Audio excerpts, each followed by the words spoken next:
तो आज हम बात करने वाले हैं ट्रेड्स को किस तरह से एग्जीक्यूट किया जाता है। अब ऑल द नैरेटिव्स होते क्या हैं, किस तरह से हम न्यूज़ को और जो बाकी सारा न्यूज़ फ्लो हो रहा है किस तरह का नैरेटिव बना हुआ है, सोशल मीडिया पे क्या चल रहा है, इन सारी चीज़ों को किस तरह से हम अवॉइड करते हुए टेक्निकल पर एक व्यू बनाते हैं और उस बायस को बनाते हुए हम ट्रेड लेते हैं टेक्निकल्स पर।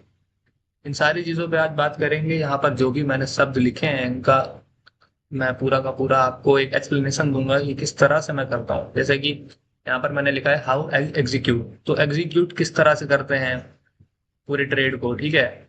अबव ऑल द नैरेटिव, अब इस अबव ऑल द नैरेटिव को भी पूरी तरीके से मैं समझाऊंगा, तो बने रहिए और देखते हैं फिर किस तरह से हम यहाँ पर देखते हैं। तो यहाँ पर ये स्टॉक, सॉरी निफ्टी है।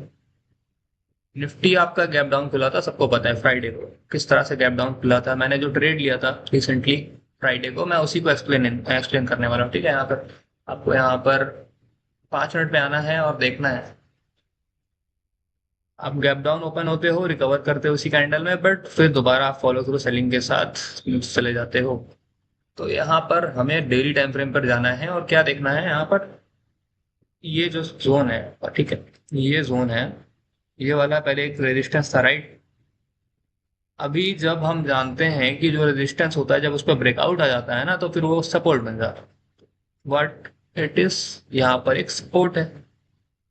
तो हम जब गिर रहे हैं, हम यहाँ पर सपोर्ट पर अगर बेस बना, तो हमें समझना चाहिए कि जो भी न्यूज़ चल रही है उसको हो सकता है कि बस एक नैरेटिव बनाया जा रहा हो, रिटेलर से माल छीना जा रहा हो या फिर रिटेलर के स्टॉप लॉस हो रहे हैं, क्योंकि कोई इतनी बड़ी खास मतलब न्यूज़ चल नहीं रही है जिससे कि दुनिया खत्म होने वाली है, वॉर वगैरह सब खत्म पे है। आपको पता है यूएस के इलेक्शंस आने वाले हैं मिड टर्म, वहां पर उनको चीजों को स्टेबलाइज करना ही है, उनकी मजबूरी है, ठीक है। अभी ये वॉर वगैरह ये सब बस फालतू का मतलब एक नैरेटिव बनाने के लिए, फालतू का सेल ऑफ लाने के लिए, लोग के हाथ से माल निकलवाने के लिए सारी चीजें होती हैं, आपको पता है।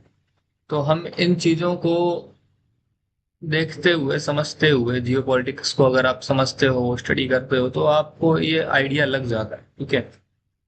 बाकी आजकल इतना तो आप लोगों में मतलब जो भी लोग थोड़ा समय लगा चुके हैं ट्रेडिंग में, उनको इतना आइडिया हो चुका है कि कब लोगों को पागल बनाया जा रहा है।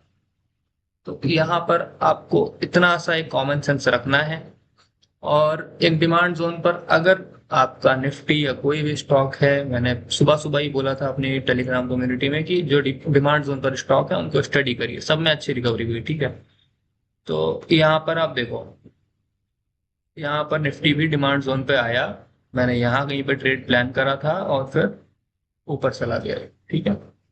तो ट्रेड का भी स्क्रीनशॉट मैंने वहाँ पे ग्रुप में डाला था, अगर आप यहाँ चाहो तो मैं यहाँ पे भी दिखाता हूँ आपको कि मैंने किस तरह से उसको लिया था ऑप्शन को, और फिर वो किस तरह से ग्रो किया। लगभग लगभग वो डबल हो गया था, फिर मैंने उससे एग्जिट ले लिया, ओके। तो मैं यहाँ पर इसको पेस्ट करता हूँ, ठीक है। ये जो ट्रेड है मैंने इसको 69 पे खरीदा, ठीक है, मान लेते हैं 70 रुपये पे खरीदा और ये डबल हो गया। कैसे हो गया? इस ऑप्शन का अगर आप लो देखोगे तो लगभग यहीं कहीं पे आसपास में होगा, 60-60 रुपए के आसपास, तो मैंने यहाँ कहीं पे लिया था, ठीक है। तो ये डबल हो गया, कैसे हो गया, ठीक है। ऑलरेडी वो न्यूज़ के वजह से काफी ज्यादा डिस्काउंटेड था। तो जो सेलिंग होता है, जैसे कि गैप डाउन होता है मार्केट, ठीक है, ऑप्शन में क्या होता है कि मार्केट अगर गैप डाउन हुआ तो फिर ऑप्शंस भी गैप डाउन खुलते हैं जैसे स्टॉक्स खुलते हैं, और ऑप्शंस में कुछ ज्यादा ही मतलब जो ये नैरेटिव होता है ना, असर दिखाता है, बहुत ही ज्यादा उसमें डीके आता है प्रीमियम्स में, और वो एकदम कॉन्ट्रैक्ट हो जाते हैं। फिर उसमें थोड़ी सी भी डिमांड आती है तो फिर एकदम से फटते हैं, बिकॉज वहां पर सप्लाई होती ही नहीं है, सबने तो ज्यादातर लोगों ने बेच रखा होता है। जब उसमें बेचने वाले ही नहीं है, फिर सीधा तो खरीदने वाले हैं, फिर जिन्होंने अपना सौदा बेचा है वो काटने वाले हैं, तो फिर वहां पर शॉर्ट कवरिंग भी ट्रिगर होती है और बाइंग भी ट्रिगर होती है, तो फिर वो तेजी से डबल होता है। इस वजह से ऑप्शंस मूव करते हैं ज्यादा फास्ट, ठीक है। ये तो आपको समझ में आ गया होगा, बहुत ही सिंपल लैंग्वेज में मैंने समझाने की कोशिश करी है, थीटा वगैरह ये सब नहीं बता रहा हूँ मैं आपको। तो एक सिंपल सा डिमांड सप्लाई का उसमें भी लॉजिक होता है। तो निफ्टी भी आपका इस तरह से रिकवर किया। मैं ये नहीं कह रहा हूँ कि निफ्टी जब भी आपका गिर रहा है या फिर कोई भी आपको इस तरह का ट्रेड सेटअप मिल रहा है तो जाके ऑप्शन ही खरीदो, आपको मैंने टेलीग्राम कम्युनिटी में जो बताया है, मैंने वो स्टॉक्स के बारे में बोला कि आप स्टॉक्स को स्टडी कर सकते हो जो आपको सही लगता है, ठीक है। और बिल्कुल लोगों ने किया भी होगा, कुछ लोगों ने तो किया है, मेरे को पता है। तो इस तरह से लोग बेनिफिट कर सकते हैं। आप अगर ऑप्शंस में भी करते हो, अगर मतलब बस मान के चल रहा हूँ, मैं ये नहीं कह रहा हूँ कि करो, कोई ट्रेड आपको करने की यहाँ पर मैं गाइडेंस नहीं दे रहा हूँ, वो आप अपना खुद से प्लान करोगे। बट मैं एजुकेशनल ऑब्जर्वेशन आपको शेयर कर रहा हूँ। मान लेते हैं मैंने यहाँ पे ट्रेड प्लान करा था, तो मेरा स्टॉप लॉस कितना आ रहा है, ठीक है।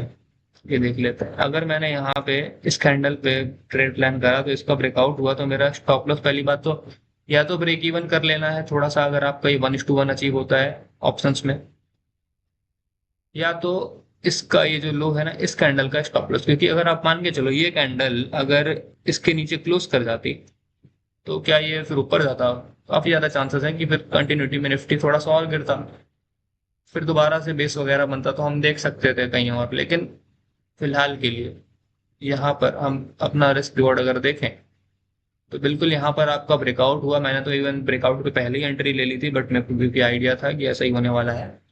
और उसके बाद फिर मैंने इसमें क्वांटिटी अपनी इंक्रीज कर ली थी, बिकॉज मैं इसको कैरी नहीं करने वाला था।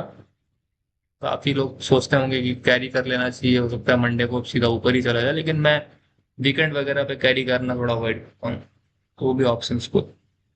बिकॉज न्यूज़ किसी की भी मतलब सही नहीं हो सकती कि हम जैसा चाह रहे हैं वैसा ही हो जाए, है ना। न्यूज़ तो किसी भी तरह की आ सकती है, तो मैं मोस्टली न्यूज़ को इस तरह से देखता हूँ। या तो मेरे पास कोई ऐसा फंड हो कि जो मैं एकदम रिस्क कर सकता हूँ छोटा मोटा सा, तो मैं कभी कभी कर लेता हूँ। बहुत ही रेयर करता हूँ, वैसे तो नहीं करता हूँ। आप लोग में से भी कुछ लोग सोच रहे होंगे कि अ, ये किस तरह का बात है कि कभी कभी कर लेता हूँ, बट ऐसा होता है कि अगर मैं आपको रियलिटी बताऊं, तो मेरे हिसाब से हर कोई इस तरह का कभी कभी रिस्क लेता है।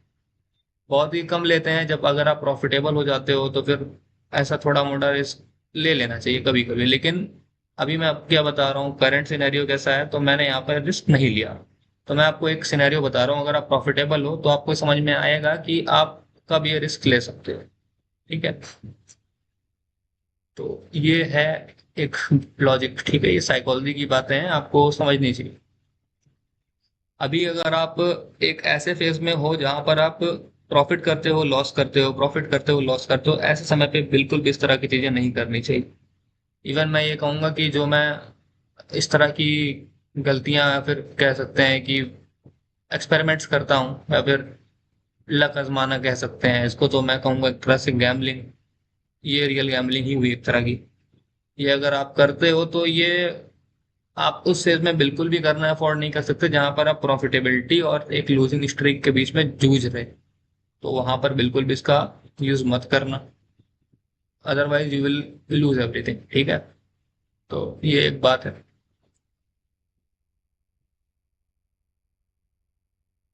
अभी यहाँ पर हम बात कर रहे हैं निफ्टी के ट्रेड के बारे में, ठीक है। तो मैंने यहाँ पर इसमें ट्रेड लिया, मेरा रिस्क कितना था, छोटा सा रिस्क था, मैंने आपको दिखाया फिर कितना गेन मिला, ठीक है। यहाँ पर ये सप्लाई है, क्योंकि ये पहले डिमांड था, अब ये सप्लाई है। सिंपल सा लॉजिक है। यहाँ पर सपोर्ट ले रहा था, ठीक है। यहाँ पर हमने एग्जिट कर लिया। यहाँ पर ये फिर निफ्टी रुका रहा काफी समय तक, हम यहाँ पर एग्जिट कर चुके थे। तो आप यहाँ पर डेली टाइम फ्रेम पर देखो निफ्टी की कैंडल कैसे हो, एकदम रिकवरी वाली। Nifty mid cap small cap की कैंडल कैसी बनी, ये भी पूरी की पूरी रिकवरी वाली। इसके बारे में भी क्या बोला था कम्युनिटी में, उसका भी मैं आपको दिखाता हूँ। ये दिखा इसलिए रहा हूँ बिकॉज मुझे फ्लेक्स शो नहीं करना है, बट मुझे आपको एक चीज दिखानी है कि मैंने उसमें क्या बोला था, और वहां पर पॉइंटर्स मैंने लिखे हुए हैं, समझ में आ जाए।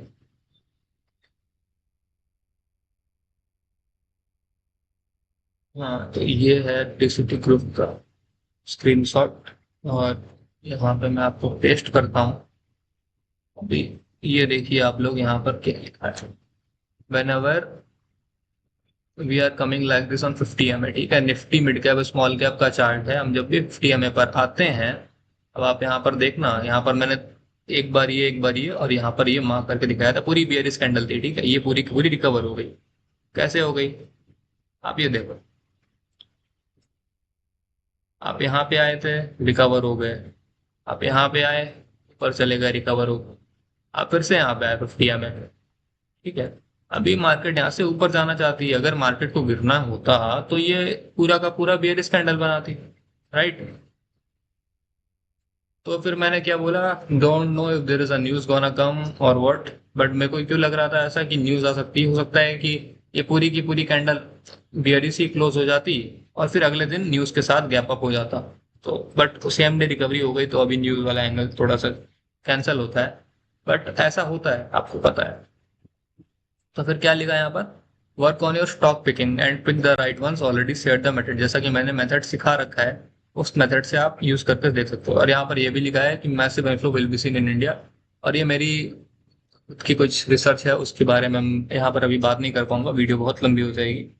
और ये जो वॉर की सिचुएशन है, ये भी काफी जल्दी मेरे को लगता है कि इसका इम्पैक्ट जो है वो खत्म होता हुआ नजर आता है।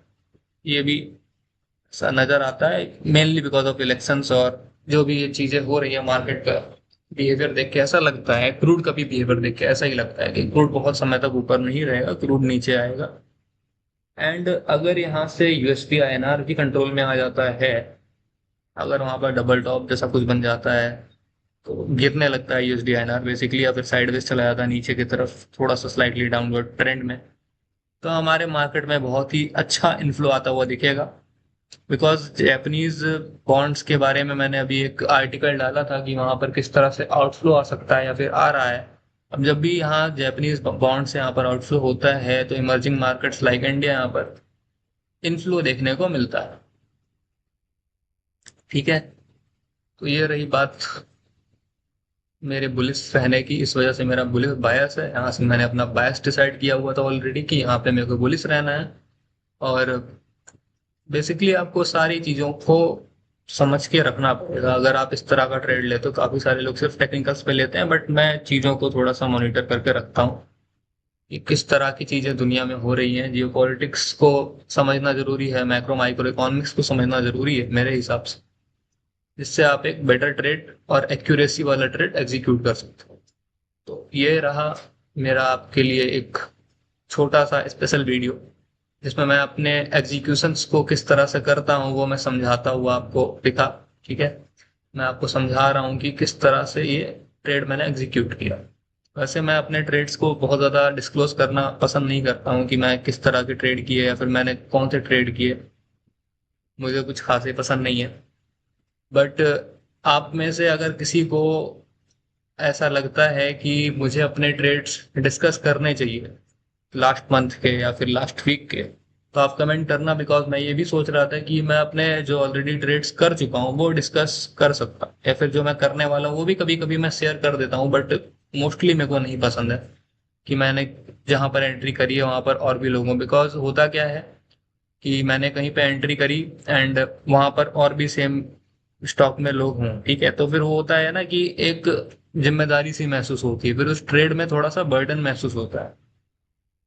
ये बात मैं आपसे एकदम क्लियरली कह सकता हूँ कि आप अगर कभी भी किसी को ट्रेड दिला रहे हो जिसमें आपने खुद भी लिया हुआ है, फिर उसमें आपका एक जिम्मेदारी बन जाता है, फिर एक अनसेट सा मेरे को लगता है, मुझे लगता है, सबको लगता है कि नहीं लगता, आई डोंट नो, बट ऐसा होता है। तो फिर लगता है कि इन्हें भी एग्जिट करवाना पड़ेगा जहां पर हम कर रहे हैं, या फिर ऐसा कुछ है ना। कई बार ऐसा नहीं हो पाता है कि आपने सही समय पे सही स्टॉक में आपने बताया नहीं कि कहाँ पर एग्जिट करना है, कहाँ पर एंट्री करनी है, ये वो, तो इस तरह की चीजें वैसे भी लीगल भी नहीं है इंडिया में, और मैं करना भी पसंद नहीं करता हूँ। तो ये रहा मेरे लिए, मेरा आपके लिए वीडियो। तो thank you so much for watching.